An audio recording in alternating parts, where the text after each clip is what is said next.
What is happening with the AQ timeout issue, which is causing enemies to get back to full health? What's the latest on the 6-star Wolverine in the crystals for next week?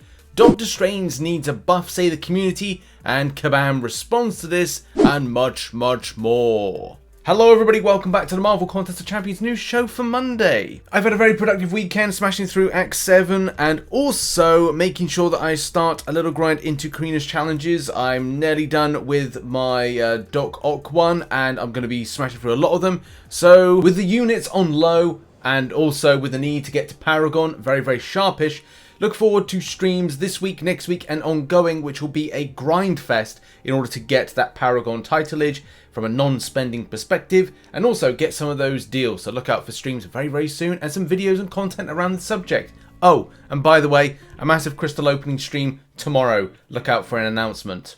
So for all that information and to let you know when that stream goes live, make sure to keep locked to the channel, post notifications on all. Also, follow me on Twitter because I will be announcing on there when that's going to go live. Also, Discord and all that stuff as well. But let's get down to business and let's talk about stuff that's happening from around the community. As you know, announcements were done at the end of last week about what was coming in, which is going to be this kind of Trials of Madness type event, which I'm going to be talking about on Wednesday when the event goes live. But a big question did arise when it came to Wolverine.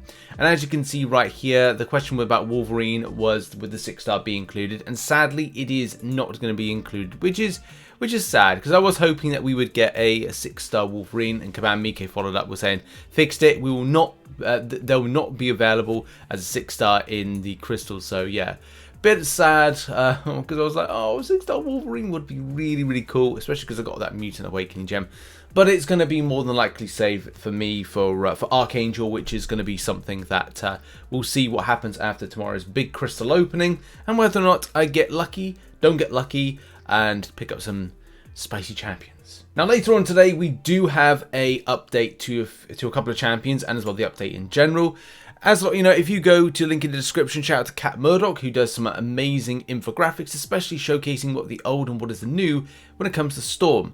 And from what I gather from Kabam miike's kind of response to people in the community, they're still keeping the, well, easy to play notion with Storm rather than it being overcomplicated, which I think is good as new players pick up the game. You know, and see a complicated champion to play, it's going to make them like, oh, I'm not too sure about this. So they have to make very complex champions and also very easy to play champions at the same time. Both buffs to me look equally good. Yes, I'm sure there's a question about Mordo's utility, but at the same time, you know, what are we really expecting here? Like a full kind of like every single champion has amazing utility? It ain't going to happen. That's not been Kabam for a while. But in any case, what is so significant about this, apart from the amazing abilities and information by Cat Murdoch? Well, in fact, there has been, as that goes really loud, we have got this, which is a full look at Storm's new SP3 animation. Now, we'll be seeing the animations later on today when the update goes live, but this is the SP3, I want to say Victory animation rather than the SP3 one. But it looks like it's pretty sick, really. A lot of these new animations going in and spices up the champions to a point of like, you know, interest. That's a spicy change. Next up, we got the deep dive. So if you want to check out the deep dives, links in the description down below. Wong looks pretty cool in any case, and I'm pretty excited for the champion. I'm going to showcase some stuff in a second with like just looks some amazing burst and crit damage, which I like. It does look like you need to be awaken a champion to get the pre-fights, which select which type of spell you're in.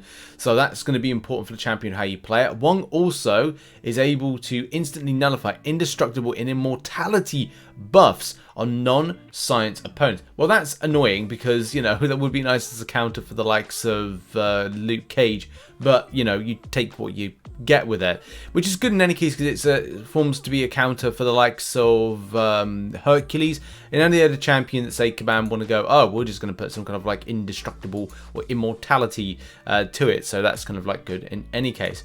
But, you know, we want to see some big yellow numbers, we want to see big damage numbers, and this is exactly it. You know, from the build up and how you kind of like you charge yourself up, which you can see on screen right now, you can definitely see like a burst of damage, which looks relatively nice.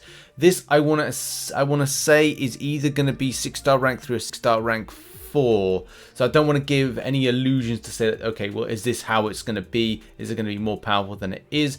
But in any case, it does look pretty nice for the extent of damage you can do with Wong. So I am very impressed and looking forward to the champion and some of the various types of interactions, especially being a potential counter for the likes of the champion in 6.2.6. Oh, that does look some nice damage to it. But also, I think one of the fundamental things that's relatively enjoyable is the health that you get back from it. I mean, look, this is a Mephisto fight. Taking Wong in Mephisto and against Electro and against Magic means that that kind of like dot damage of taking like unavoidable damage from champions is not going to be like so bad, which I really rate, and I think could be, you know, open up this champion to be a bigger counter, and also nice and sweet on regeneration. It's beautiful. Sustainability is important. Survivability is very important as well. So I'm excited to see what the future holds with this champion and the punishment you can do.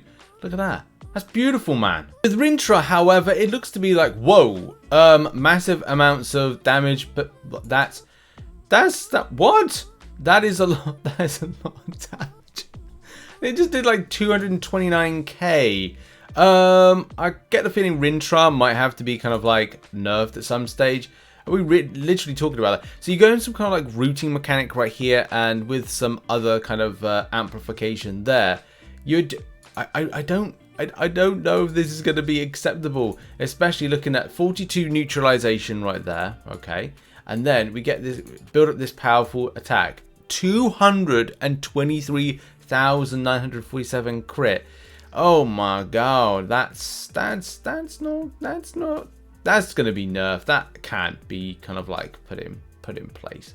There's gonna be situations where there'll be something to do with how he suppresses buffs, which is gonna be a thing, but my god, what the? So yeah, it does very much look like you've got to build up your mystical charges, you've got to build up your ruptures, you've got to make sure that you are kind of popping off like quickly with rotations. You've got to be, it does look like there's a little bit of a skill element to this champion, but I think in a nutshell, if you go do as much ruptures as possible and at the same time try to build up those mystical charges, it will mean that you'll be able to do the damage that you've seen on screen. So yeah, it looks really fun. I just don't know if Kabam are going to look to like, you know, nerf this down the line. We'll have to see, but in any case, moving on. And we move on to the AQ timer problem. As a lot of you know, we covered this on the channel for a good chunk of this month, and we did say that more than likely this would be sorted out within the confines of the next update, which is going to be technically the May update, so the kind of today update.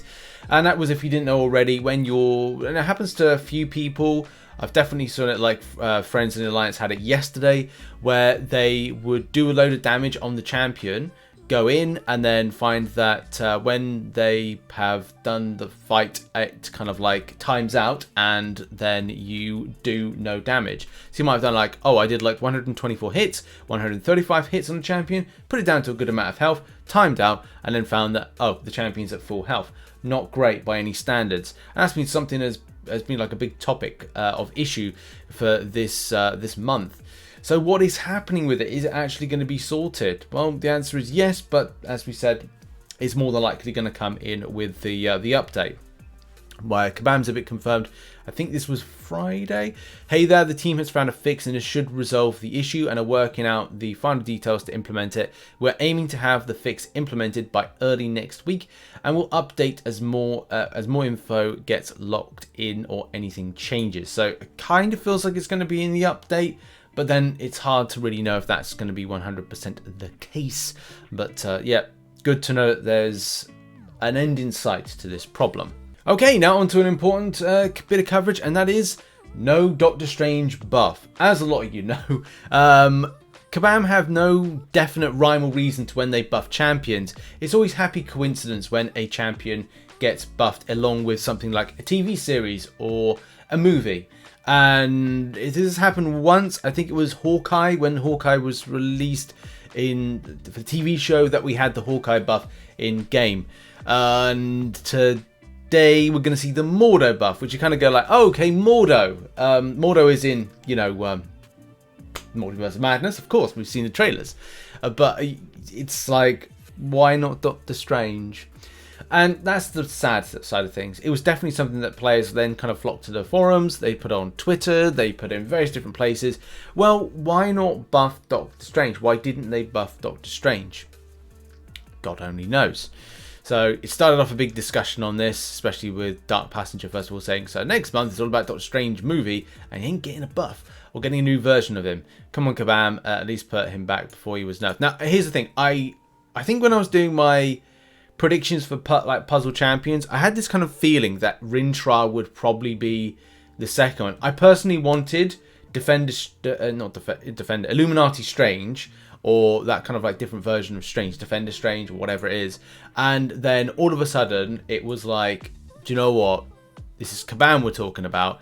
And let's face it, you know, anything can happen with it. And I was just actually trying to find my selection of champions.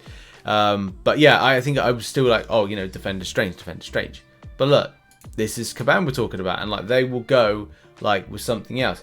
It's good in some cases for the expanding story of Doctor Strange, but I was like, oh, would it be nice to see a Defender Strange? We need a buff to Doctor Strange or a new version that is, you know, super powerful.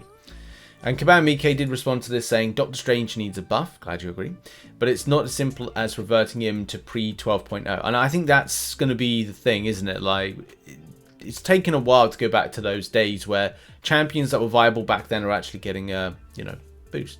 It was announced well in advance that Storm would be the buff this month, true, and Strange taking Mordo's value update spot wasn't going to be enough. Keep it, so they may look to then redo the champion a little bit more. Yeah, because it wouldn't be a value update. They'd have to do a full overhaul, I think, for Doctor Strange. Keep in mind, only buffs so far have coincided with the release of movies and shows have been coincidences, as we said, Hawkeye and Mordo.